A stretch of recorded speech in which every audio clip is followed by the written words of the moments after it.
عالمی سطح پر تنہا بھارت کو امریکہ کی جانب سے ایک اور دھچکا۔ بھارت اور امریکہ کے درمیان تجارتی مذاکرات میں ڈیڈ لاک برقرار۔ خبر ایجنسی کے مطابق اختلافات کے باعث بھارت کی امریکہ سے معاہدے کی امیدیں دم توڑ گئیں۔ قومی اسمبلی نے آئندہ مالی سال کا بجٹ منظور کر لیا۔ بجٹ کا حجم 17,600 ارب روپے ہے۔ فائنانس بل میں وزیر خزانہ کی نئی ترامیم منظور۔ 6 لاکھ تک سالانہ تنخواہ دار ٹیکس سے مستثنی قرار۔ 6 سے 12 لاکھ تک تنخواہ لینے والے پر 1% ٹیکس عائد کیا جائے گا۔ اپوزیشن کی تمام ترامیم کثرت رائے سے مسترد۔ پنجاب اسمبلی نے بھی آئندہ مالی سال کا بجٹ کثرت رائے سے منظور کر لیا۔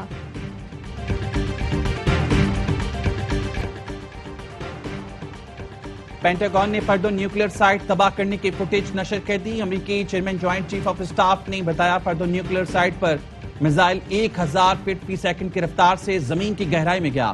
تمام 6 میزائلوں نے اپنے ہدف کو نشانہ بنایا۔ جنرل جین نے بتایا حملے کے لیے منصوبہ بندی کے تحت ڈیزائن ہتھیار استعمال کیے۔ فردو نیوکلیئر سائٹ پر میزائل حملے کے لیے سپر کمپیوٹر سے مدد لی گئی۔ بتایا ہم نے ٹرمپ کی نگرانی میں قطر میں الوداعد ایئر بیس کو محفوظ بنایا۔ حملے کی اطلاع پہلے ہی مل گئی تھی۔ ایران نے بڑا حملہ کیا جسے ناکام بنایا۔ نہیں بتا سکتا ہم نے حملہ ناکام بنانے کے لیے کتنے میزائل استعمال کیے۔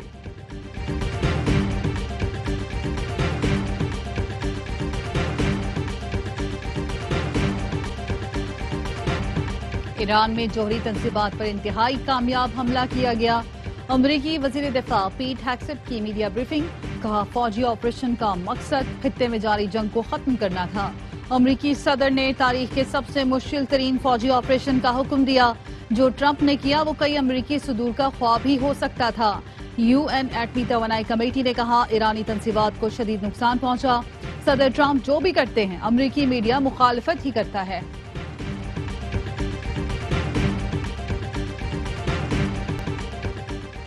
امریکہ کو اس جنگ میں کوئی کامیابی نہیں ملی۔ ایران نے امریکہ کے منہ پر تماچا مارا ہے۔ قطر میں امریکی بیس کو نشانہ بنا کر بڑا نقصان پہنچایا۔ مستقبل میں خطرہ ہوا تو امریکی اڈوں پر دوبارہ حملہ کیا جا سکتا ہے۔ جنگ بندی کے بعد ایران کے سپریم لیڈر آیت اللہ خامنئی کا پہلا ویڈیو پیغام، کہا اسرائیل اور امریکہ نے ہم پر جنگ مسلط کی تھی۔ ایران نے اسرائیل اور اس کے تمام دعووں کو کچل کر رکھ دیا۔ صہیونی حکومت تقریباً گر چکی۔ اسرائیل کے خلاف فتح پر قوم کو مبارکباد۔ ایرانی عوام نے کبھی سرنڈر کیا نہ کریں گے۔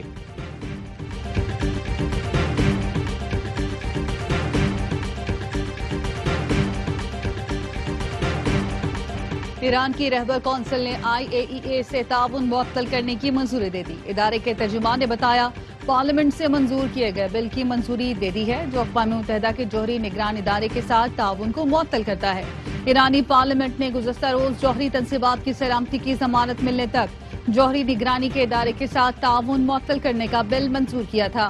اس بل کے تحت اس وقت تک IAEA کے معائنہ کاروں کو جوہری تنصیبات میں داخلے کی اجازت نہیں ہوگی جب تک ان تنصیبات کی سیکیورٹی کی ضمانت فراہم نہ کی جائے۔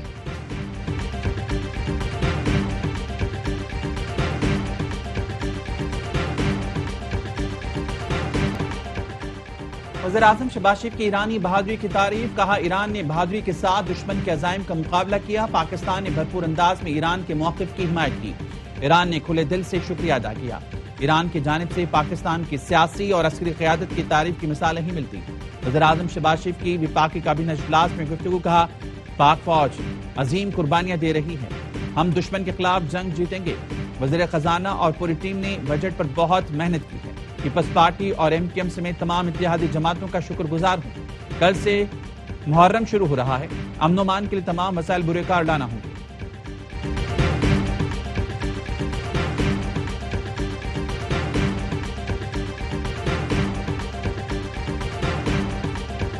آئینی بحران سے بچنے کے لیے ہم نے بجٹ منظور کیا۔ بانی PTI جب کہیں گے اسمبلی تحلیل کر دیں گے۔ بانی PTI نے جب بھی احکامات دیے جان لڑا دی۔ بانی کی ہدایت پر کل ہم سپریم کورٹ بھی چلے گئے۔ وزیر اعلیٰ KP علی امین گنڈاپور کہتے ہیں ملاقات نہیں کراتے، پھر کہتے ہیں میں سخت بات کرتا ہوں۔ IMF کا پروگرام ابھی آنا ہے، ہمارا رویہ بھی پھر ایسا ہی ہوگا۔ ہم فائنانس کی کسی میٹنگ میں شرکت نہیں کریں گے۔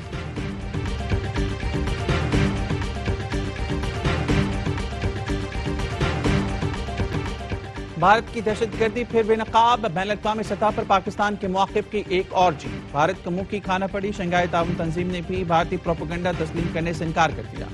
اعلامیہ میں نہ صرف پہلگام واقعے کا ذکر نہیں کیا بلکہ بھارت کو بلوچستان میں بدامنی پھیلانے کا ذمہ دار بھی ٹھہرا دیا۔ اعلامیہ سامنے آیا تو بھارتی وزیر دفاع راج ناتھ سنگھ سٹپٹا گئے، اعلامیہ پر دستخط کرنے سے ہی انکار کر دیا۔ بھارتی وزیر دفاع کی ہٹ دھرمی پر تنظیم کا کہنا ہے اعلامیہ جاری نہیں کیا جائے گا۔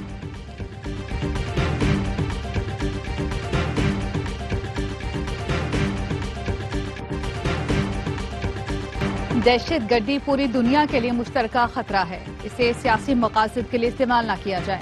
پاکستان ہر قسم کی دہشت گردی کی شدید مذمت کرتا ہے۔ جعفر ایکسپریس جیسے حملوں کے منصوبہ سازوں اور سرپرستوں کو انصاف کے کٹہرے میں لایا جائے۔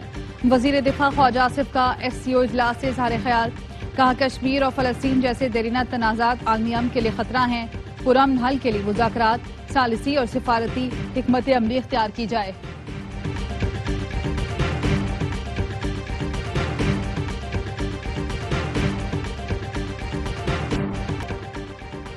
تباہ کن سپیل، پنجاب بھر میں بارش کے دوران حادثات میں 4 افراد جاں بحق، 27 زخمی۔ قصور کے علاقے الہباد میں مکان کی چھت زمین بوس ہونے سے 2 بچیاں جان سے گئیں۔ اوکاڑا میں گھر کی چھت گرنے سے بچی جاں بحق ہو گئی۔ بجرا شاہ مقیم میں 3 گھروں کی چھتیں گر گئیں۔ لاہور میں ٹھوکر نیاز بیگ کے قریب پانی کے تیز بہاؤ سے نالا ٹوٹ گیا، پانی رہائشی سوسائٹی میں داخل۔ ملتان، دیپال پور، پتوکی، ساہیوال، پاک پتن، ڈسکا سمیت دیگر علاقوں میں بارش نے جل تھلے کر دیا۔ NDMA نے گلگت بلتستان سمیت شمالی علاقہ جات کے لیے جھیلیں پھٹنے اور سیلاب کا انتباہ جاری کر دیا۔ مسلسل شدید گرمی، مانسون کی شدت اور مغربی ہواؤں کی موجودگی کو خطرناک قرار دیا۔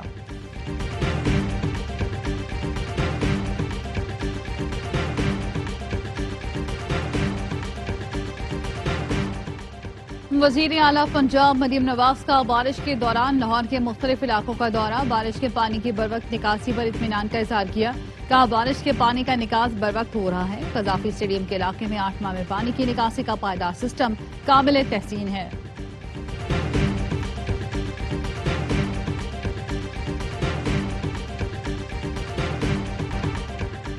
FBR کو بہت زیادہ اختیارات دیے گئے تھے جسے ختم کرایا گیا ہے۔ ہمارے مطالبے پر PWD کی پرانی اسکیمیں وفاق ختم کرے گا۔ وزیر اعلیٰ سندھ مراد علی شاہ کہتے ہیں نگراں دور کے مقابلے میں امن و امان کی صورتحال بہت بہتر ہے، آگے بھی یہی کوشش رہے گی کہ دہشت گرد اپنے مقاصد میں کامیاب نہ ہوں۔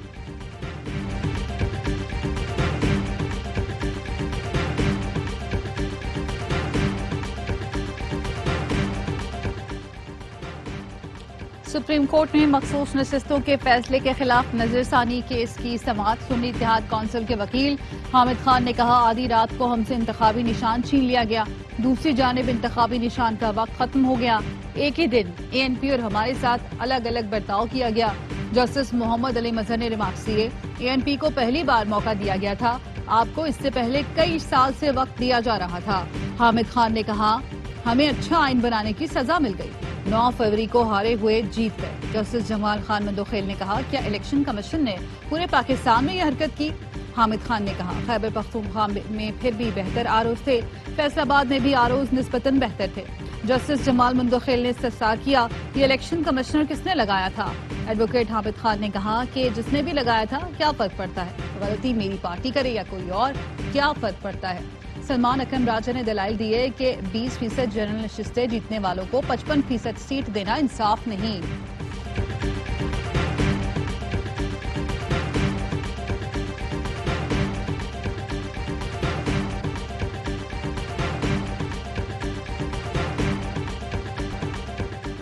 پاکستان کرپٹو کی دنیا میں عالمی رہنما کے طور پر متعارف ہونے کے قریب پہنچ گیا۔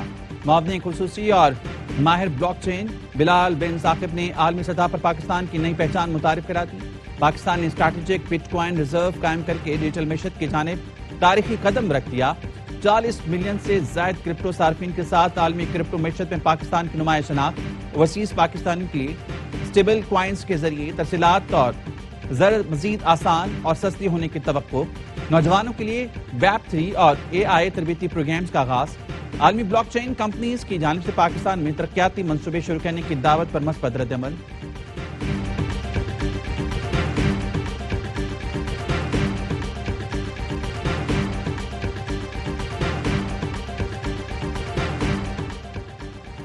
پاکستان آئندہ ماہ اقوام متحدہ کے سلامتی کونسل کی صدارت سنبھالنے کے لیے تیار۔ پاکستان کے مستقل مندوب آصف افتخار کی سیکرٹری جنرل انتونیو گوتریس سے ملاقات، پروگرام آف ورک سے آگاہ کیا، یو این چارٹر پر مکمل عمل درآمد کے عزم کا اظہار، اقوام متحدہ امن مشنز کے کردار، مشرق وسطی، افریقہ، ایشیا اور لاطینی امریکہ کی صورتحال پر گفتگو، کہا پاکستان سلامتی کونسل کی صدارت شفاف اور مشاورتی انداز میں نبھائے گا۔ پاکستان کو میدان جنگ میں زیر کرنا ممکن نہ ہو سکا، بھارت کی عسکری قیادت کا اعتراف، سابق بھارتی افسر اور تجزیہ پروین سوہانی کا کہنا ہے پاکستان کو جنگ میں شکست نہیں دی جا سکتی۔ پاکستان نے مغربی محاذ پر آج تک کسی جنگ میں شکست نہیں کھائی، 71 کی جنگ بھی صرف مشرقی محاذ پر ہاری۔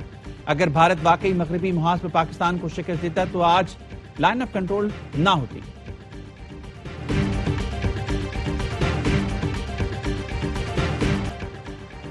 وطن سے محبت، قربانی اور اتحاد کی گونج، ISPR کا خصوصی نغمہ پاکستان، پوری قوم کی آواز۔ نغمے میں دشمن کو پیغام دیا کہ پاکستانی قوم ہر خطرے کے سامنے سی سپلائی دیوار بن کر کھڑی ہے، پاکستان کی تمام قومیں ایک پرچم تلے متحد ہیں۔ سوشل میڈیا پر مذہبی منافرت پھیلانے والے عناصر کے خلاف سخت قانونی کارروائی کا فیصلہ، وزیر داخلہ محسن نقوی کی زیر صدارت محرم الحرام سیکیورٹی پلان پر اجلاس۔ محسن نقوی نے کہا انٹرنیٹ موبائل سروس کی بندش کا فیصلہ زمینی حقائق پر کیا جائے، کسی کو بھی اشتعال انگیزی اور شرپسندی کی اجازت ہرگز نہیں دی جائے گی۔ محرم الحرام کے دوران ضابط اخلاق کی سختی سے پابندی کرائی جائے گی، جلوسوں اور مجالس کی جدید ٹیکنالوجی کے ذریعے نگرانی یقینی بنائی جائے گی۔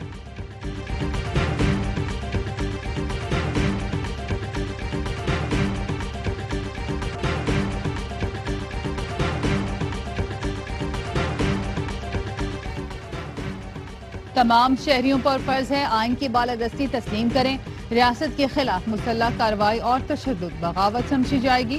اسلامی نظریاتی کونسل نے محرم کے لیے ضابطہ اخلاق جاری کر دیا، کہا لسانی تعصب اور فرقہ واریت کی تحریکوں کا حصہ بننے سے گریز کیا جائے، انتہا پسندی، فرقہ واریت اور تشدد کو فروغ دینے والوں کے خلاف سخت اقدامات کیے جائیں گے۔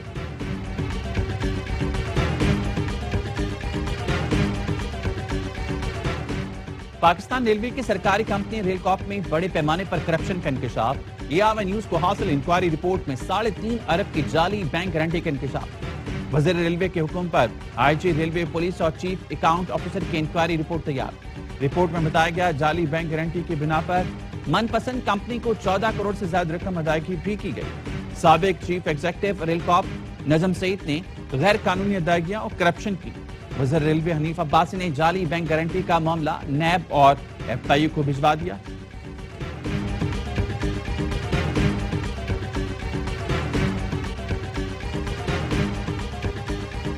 کراچی صدر میں جہانگیر پارک کے قریب تجاوزات کے خلاف آپریشن، پولیس اور TNC صدر کی ٹیم پر پتھراؤ۔ پولیس کا کہنا ہے کہ ٹھیلے اور پتھارے والوں نے راہگیروں پر بھی پتھراؤ کیا۔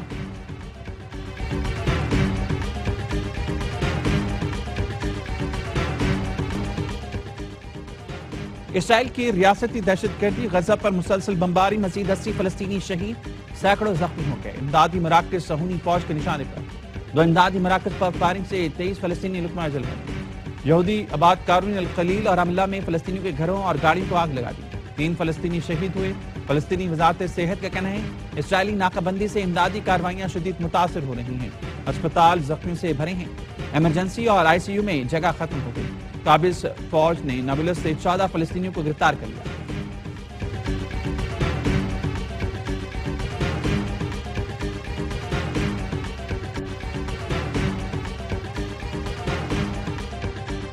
فلسطین مقبوضہ کشمیر کے عوام بدترین مظالم کا سامنا کر رہے ہیں، عالمی برادری قابض قوتوں کے مظالم کی مذمت اور انہیں جواب دہ بنائے۔ ترجمان دفتر خارجہ کا کہنا ہے پاکستان دنیا سے مظلوموں کی دادرسی اور انصاف کا مطالبہ کرتا ہے۔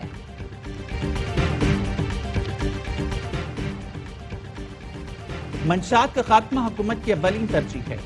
انسداد دہشت گردی کے عالمی دن پر صدر اور وزیر اعظم کا پیغام، صدر آصف علی زرداری نے کہا منشیات کے ترسے روکنے کے لیے مربوط حکمت عملی وقت کی ضرورت ہے۔ عوام منشیات کے خاتمے کے لیے قومی کوششوں میں شریک ہوں۔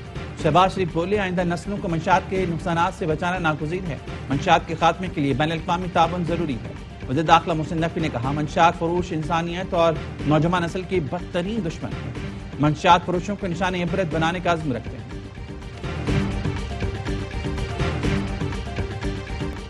ٹرمپ انتظامیہ کا لاکھوں تارکین وطن کو ڈیپورٹ کرنے کا منصوبہ، سیاسی پناہ کی درخواستیں مسترد، 2.5 لاکھ تارکین وطن کی ملک بدری کا خدشہ۔ امریکی میڈیا کا کہنا ہے غیر قانونی داخلے پر تمام سیاسی پناہ کی درخواستیں رد کی جائیں گی۔ اس وقت 14 لاکھ سے زائد سیاسی پناہ کی درخواستیں زیر التوا ہیں۔ Pakistan Asian doubles squash championship کا ٹائٹل نہ جیت سکا۔ کوالالمپور میں مینز ڈبلز کے فائنل میں روایتی حریف بھارت نے نوزمان اور ناصر اقبال کی جوڑی کو 2-1 سے زیر کیا۔ پاکستان نے پہلی مرتبہ ایونٹ میں چاندی کا تمغہ جیتا۔